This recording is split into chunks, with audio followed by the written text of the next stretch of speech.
Assalamu alaikum, brothers and sisters, ladies and gentlemen. Hope you're all doing well, and I hope you are all doing great. Today I'm going to be doing a brief explanation of Surah Aadiyat, Surah number 100 of the Quran, and I would be giving less references because I want to keep this video short. But again, after the surah, I would like you to all go and do your own research as well, and just do not rely on my opinion or my interpretation. However, my interpretation has been done on authentic and validated resources such as Ibn Kathir and such as lectures of Naman Ali Khan, Dr. Israr, Mufti Menk, and other reliable scholars of today's age, and also classical scholars like Bint Shate. So, Bismillahir Rahmanir Rahim. Rabbi shrah li sadri wa yassir li amri wa hlul 'uqdatam min lisani yafqahu qawli. Alhamdulillahi Rabbil Alameen. Thumma ma ba'd. All praise and gratitude to Allah, and peace and blessing and salutations on His beloved Prophet Muhammad sallallahu alaihi wasallam. May Allah guide us and may Allah keep us on the right path. So, starting off, what Al-Adiyat means is basically it's related to charging horses. So, like racing horses. So the horses that are racing, that are charging towards something, towards a target or towards a goal. Or you can say charging steeds. So this is a early Meccan surah. Okay, just give you a little bit of background. Okay, so this surah starts off with an oath, and it's whereas Allah takes an oath in different areas of the Quran, and those are amazing oaths, like Allah swears by time, swears by the sun and the moon, swears by the Quran itself. But here Allah Ta'ala is going to swear by a scene. Allah Ta'ala is going to create an imagery, so I would like you all to use your imagination, please. It's very essential that you use your imagination to see the beauty of the scene that Allah is going to paint right now, this picture that Allah is about to paint. So what the Arabs used to do back then was, they used to be, the normal Bedouins, they used to be like sort of barbaric sort of people. And one of their favorite activities was raiding each other's caravans, each other's camps, each other's tribes. So they were always fighting and raiding and looting each other. And normally they use camels for traveling, or as a purpose of transport.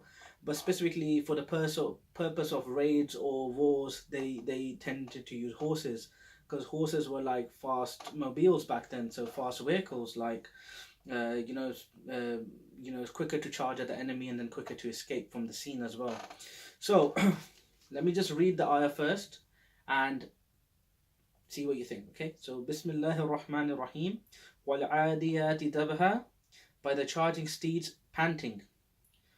Fal Muriyati kadha, striking sparks with the hooves.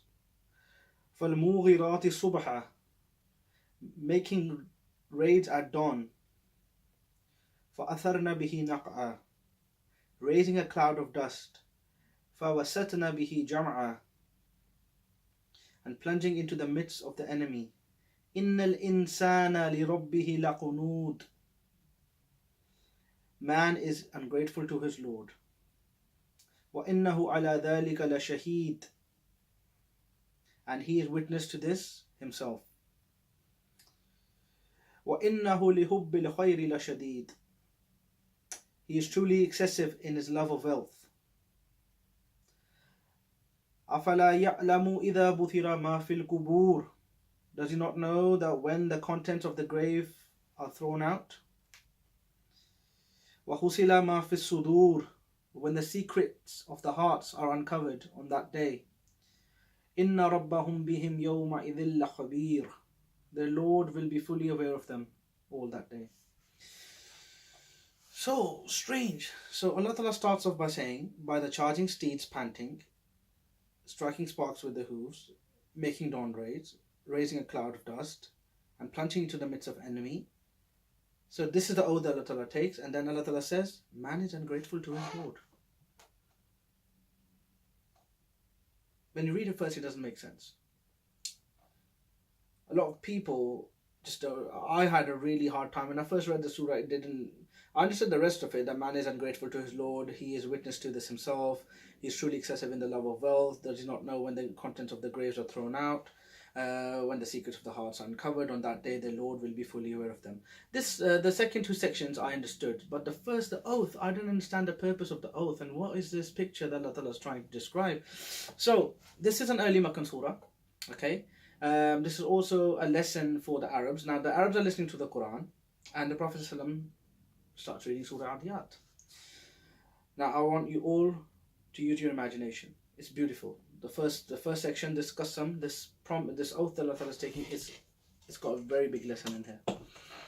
So the Arabs love raiding each other, right? And they use fast horses. So Allah Ta'ala paints a pictures.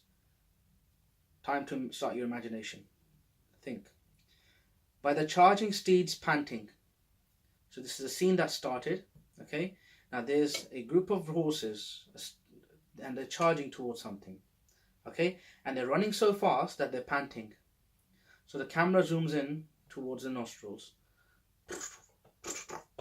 You know how the horse makes that sound and how his nostrils move when it's running and it's panting really hard.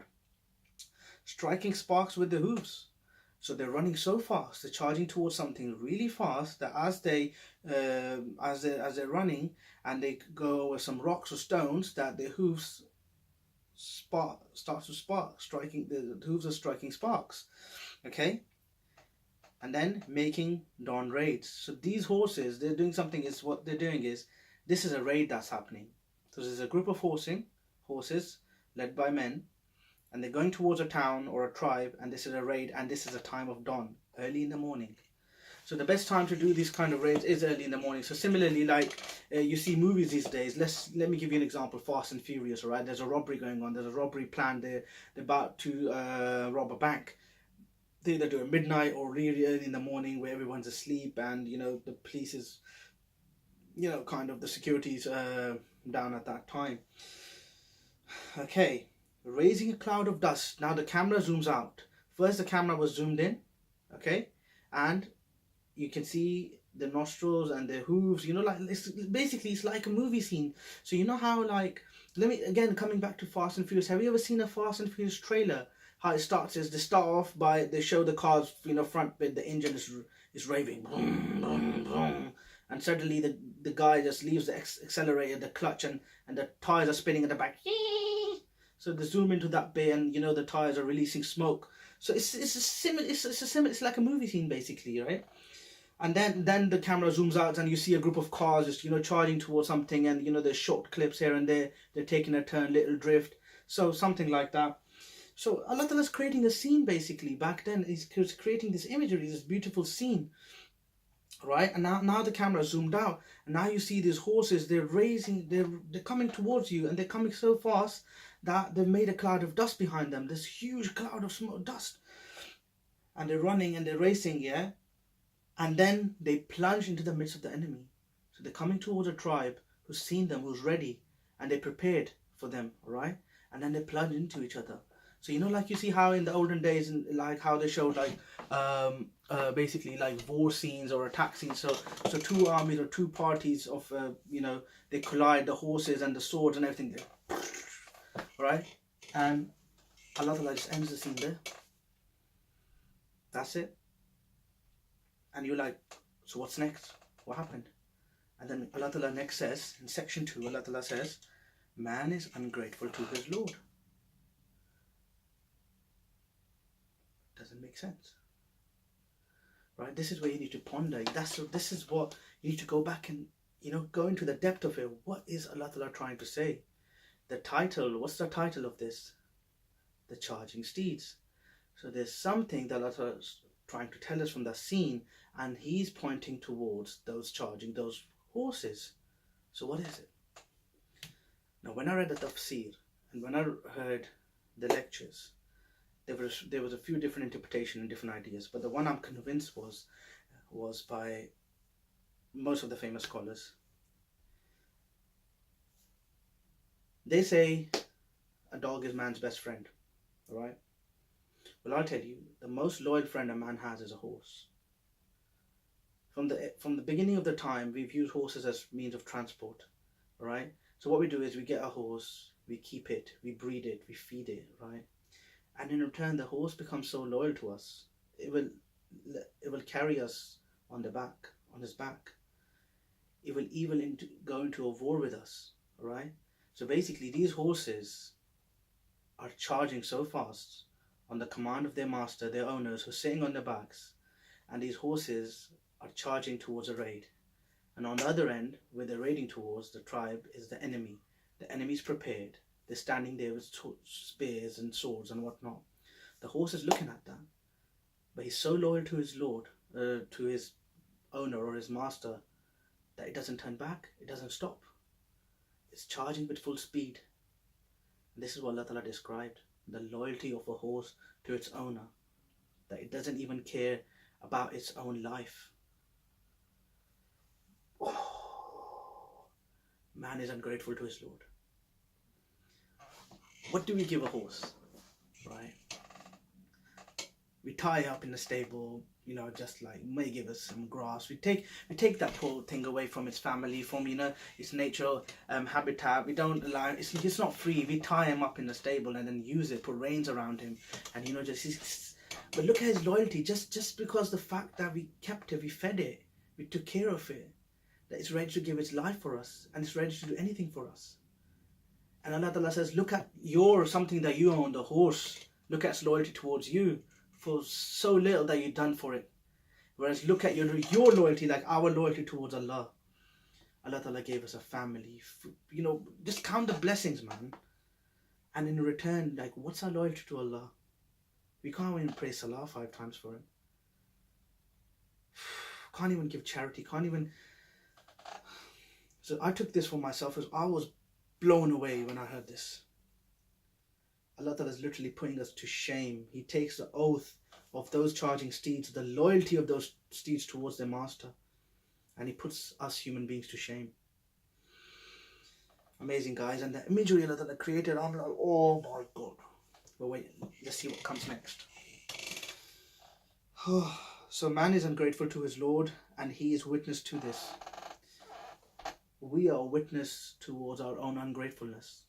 I'll give you an example. Brother, I'm really bad. I know I don't pray. I'm slipping. I'm messed up. We're witness. This is what we say.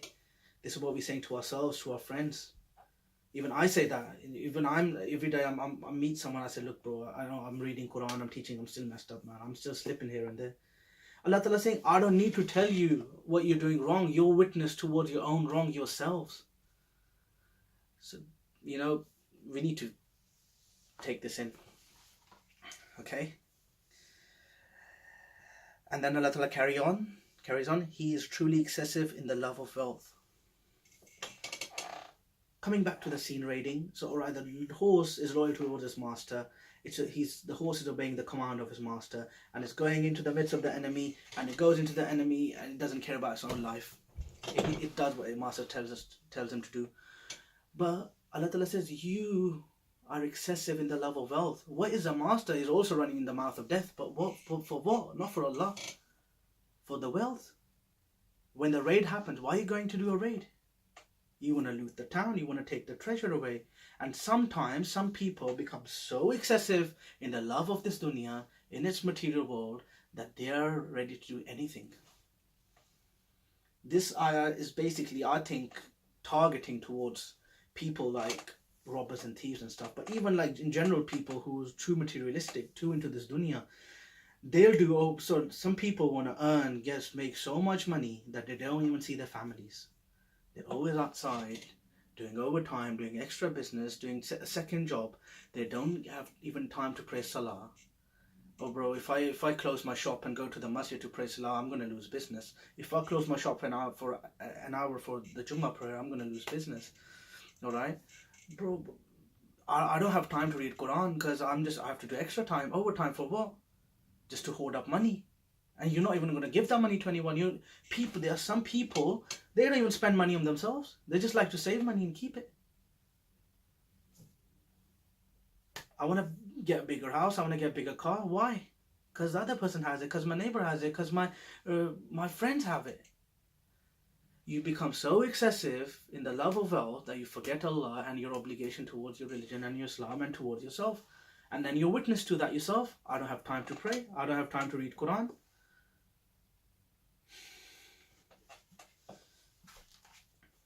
pointing towards myself first, foremost, before anyone else. May Allah humble me, and may Allah take the love of materialism and wealth out of my inner self. Okay, we need to earn, we need to make a living for ourselves and our family, but there's a limit to that. There's something that's self-sufficient for us. This life, okay, once we get the provision that's sufficient to us, after that we need to make time for Allah and the Deen. I think Allah and the Deen needs to come foremost, and we need to plan everything around that.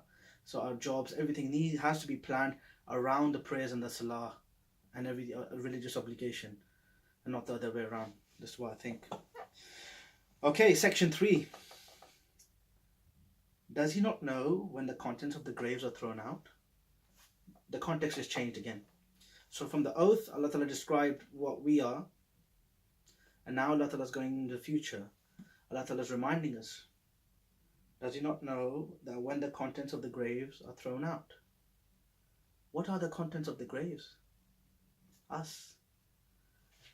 What's the grave? The grave's going to be our ultimate home. We all have the same grave, 6 foot under. No matter what big house we live in or how much wealth we have, we're going in the same grave. We're going in the same dust. You're not going to be buried in gold or silver or you know.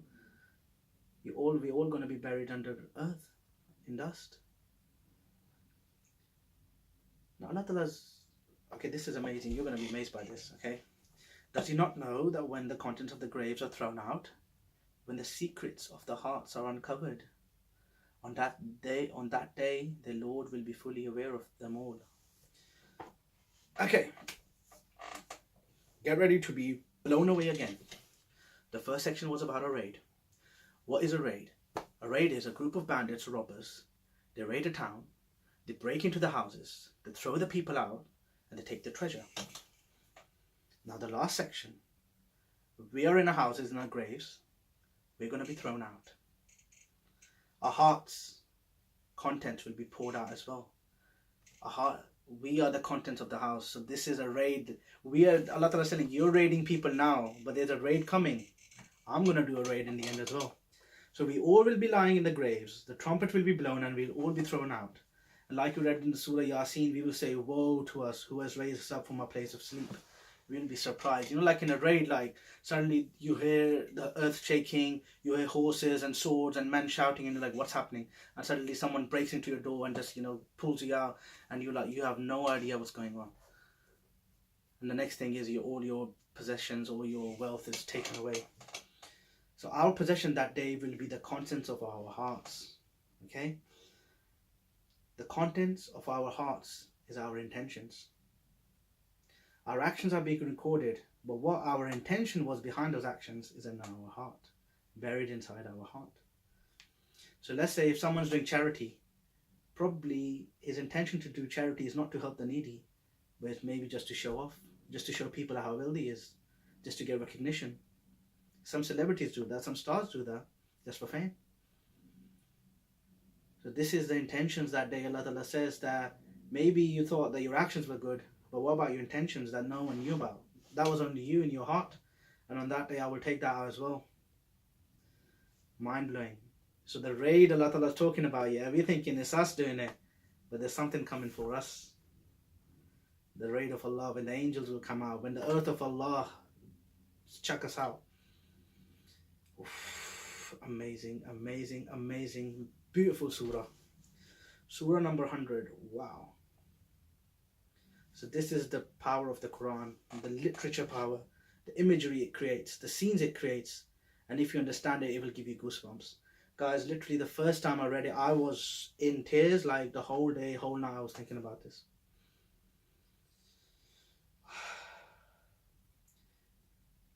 Oh Allah, help us keep our intentions pure.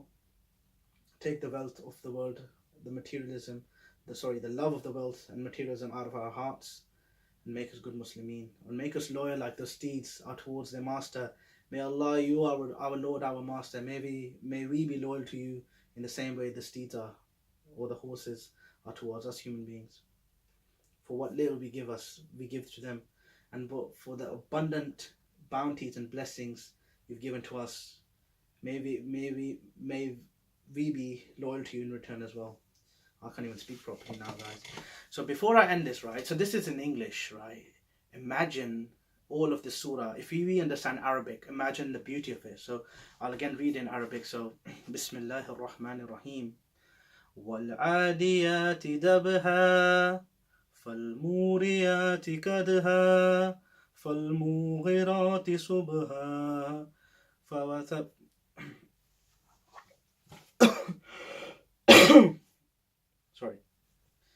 فأثرن به نقعا فبسطن به جمعا إن الإنسان لربه لكنود وإنه على ذلك لشهيد وإنه لحب الخير لشديد أفلا يعلم إذا بثر ما في القبور وحصل ما في الصدور إن ربهم بهم يومئذ لخبير.